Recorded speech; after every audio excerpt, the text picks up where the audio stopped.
Hi there, this is a case with a quick teaching point.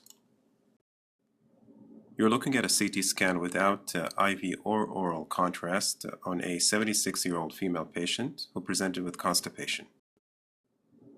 So let's have a quick look at this together.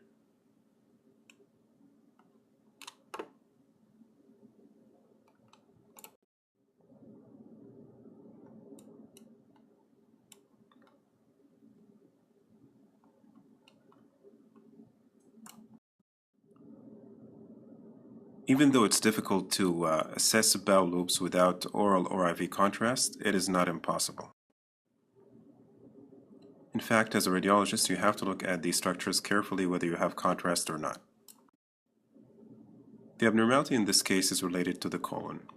So one of the easiest ways to follow the colon is to start from distal to proximal. So the patient is lying on her back on the CT scanner table. This is anterior, posterior, right, and left.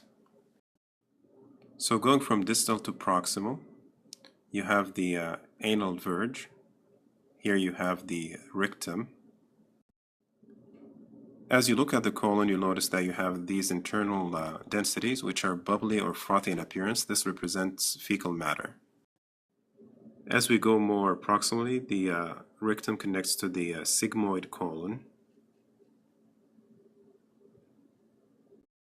You'll notice that the sigmoid colon has this looping kind of course, and this differs from one patient to another. In some patients, the sigmoid might have a very redundant course. That's more typically seen in older patients.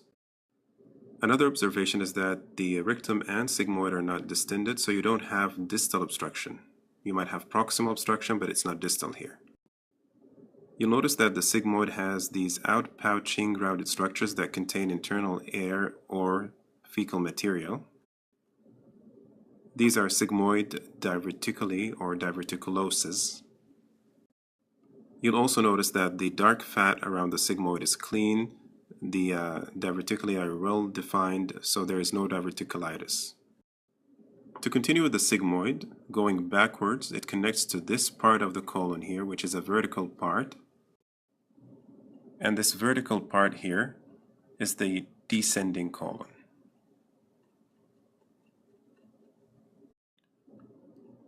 The descending colon has this curving area here, which we call the splenic flexure, which continues with this horizontal segment here, which is the transverse colon. So let's follow the transverse colon. If you look at this area of the transverse colon, you'll notice that there is obliteration of the lumen. Again, you could see an air bubble here proximally with low density fluid within the lumen of the colon, with this being the outer colonic wall. The same is noted more distal to the lesion, so this is distal, this is proximal within the transverse colon, and this is the area of abnormality. In addition to non-visualizing the lumen, you also have some fat stranding around that area of abnormality. Compare the clean subcutaneous or clean mesenteric fat to the dirty fat around the area of abnormality. This is what we call fat stranding. And fat stranding could result from many conditions, likely inflammatory or neoplastic processes. So this is a long lesion that occludes the lumen, is associated with surrounding fat stranding, and leads to proximal dilatation of the transverse colon. To continue the case, let's follow the colon here. Here's your right-sided colonic curvature, which we call the hepatic flexure. And this hepatic flexure continues proximally with another vertical segment, which is the ascending colon. The ascending colon is connected to the cecum, which is connected here to the ileocecal junction. So this is the ileum here. And you could also see, as we typically expect, the origin of the appendix from the inferior pole of the cecum. This is the appendix. Now back to the lesion. This is proximal, and you have some form of large bowel obstruction. Large bowel obstruction in an elderly patient by a transverse colon mass is almost always due to colon cancer. The lesion was confirmed to be an adenocarcinoma by initial endoscopic biopsy followed by surgical resection. Now, all of that is a good revision for students, interns, and junior residents. However, here's a good teaching point for seniors. It's very important in any case of abdomen to assess the mesentery and the omentum very carefully. To simplify things, the mesentery is fat density posteriorly, the omentum is fat density anterior to the colon. As we just mentioned, fat should be dark and clean. If it's not, that's fat stranding. And although you know this is fat stranding from transmural infiltration of the local adenocarcinoma, you still should always assess the peritoneal and retroperitoneal fat for any deposit. And here's the interesting finding. If you look at the fat posteriorly, you'll notice that it's very clean. However, the omental fat is not as clean as we thought. Look again, you'll notice that this fat here is a bit strandy and dirty compared to the fat posteriorly. And this is actually the case in other areas of the omentum, and it's easily seen if you compare it to the posterior fat here. Scrolling up and down, you'll notice that there is fat stranding in these regions, some of which appears a bit nodular. In the context of a known primary malignancy, such an appearance in the omentum is important, since this might represent omental involvement by metastasis. In this case, this was actually confirmed during surgery, where the omentum was studied with metastatic nodules. This is a case of transverse colon adenocarcinoma with local infiltration and metastasis to the omentum. The lesion was associated with large bowel obstruction as well. We learned from this case that even without IV or oral contrast, you have to look at the bowels carefully. We also learned that following the large bowel is easier done from distal to proximal. More so, large bowel obstruction in an adult patient by a mass lesion is colon cancer till proven otherwise. We learned that fat should be dark and clean. If it's not, that's what we call fat stranding. In the presence of cancer, it might denote transmural extension. And we emphasized the fact that you should look at the peritoneal fat very carefully, make sure not to miss omental deposits. Extensive metastatic involvement may appear in the form of very subtle fat stranding, so compare the omental fat to the fat that's normal in other regions. Thanks for watching. Your comments are appreciated as usual, and see you with more cases later.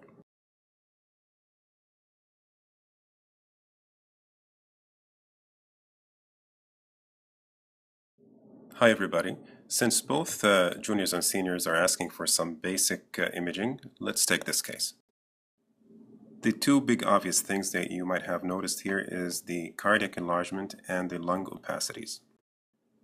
Cardiac enlargement could be defined subjectively, but by objective measures you could see if the cardiac size is more than 50% the thoracic size. So that's a cardiothoracic ratio which is more than 50%, denoting cardiomegaly. Now for the lung opacities, there's a wide differential, and you need to know if the patient presented in an acute or chronic fashion. This patient presented acutely, so the big differentials would include pulmonary edema, pulmonary infection, and hemorrhage. It's obvious that you have to favor pulmonary edema given the cardiac enlargement. That makes sense. Of course, you'll need to know more clinical information.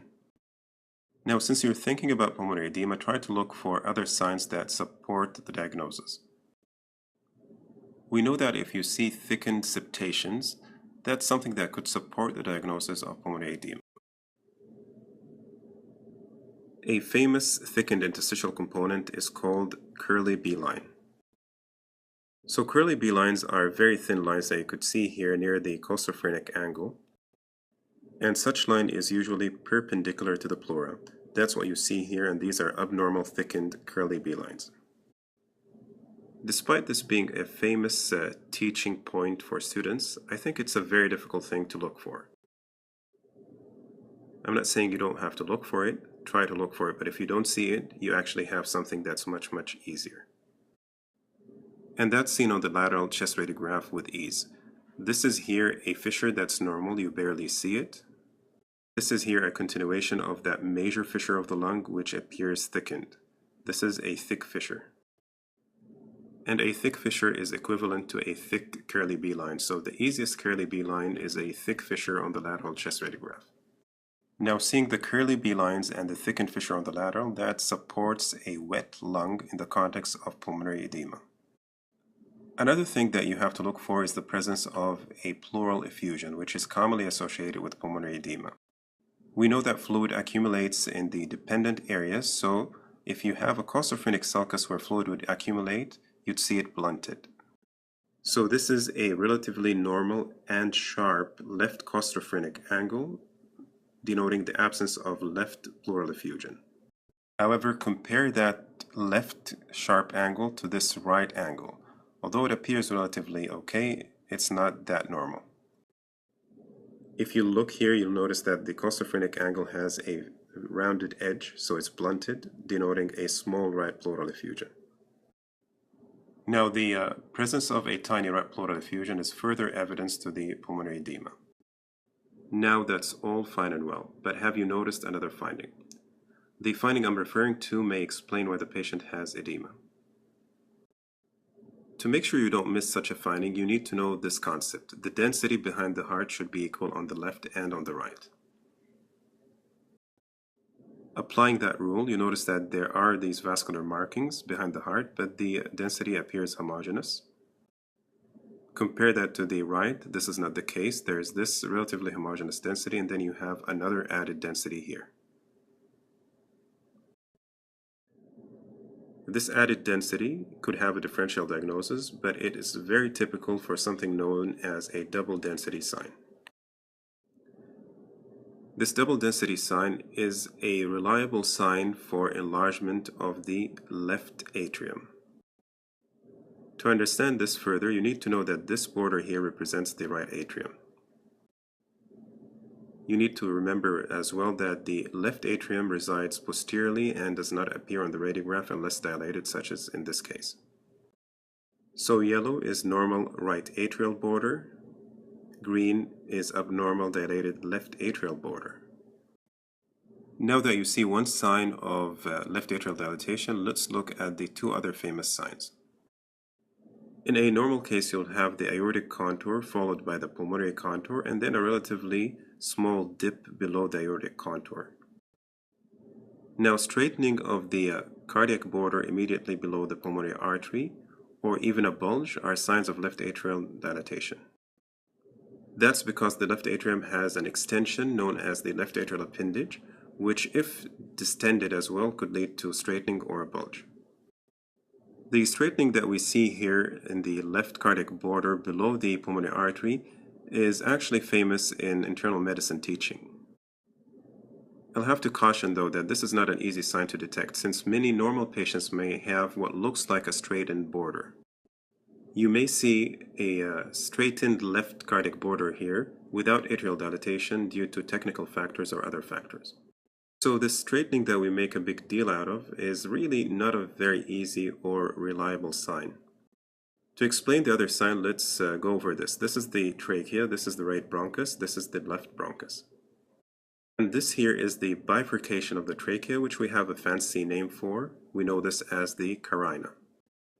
Since the left atrium lives under the carina, in particular it's inferior to the left bronchus, dilatation of the left atrium would lead to elevation of the left main bronchus and widening of the carina.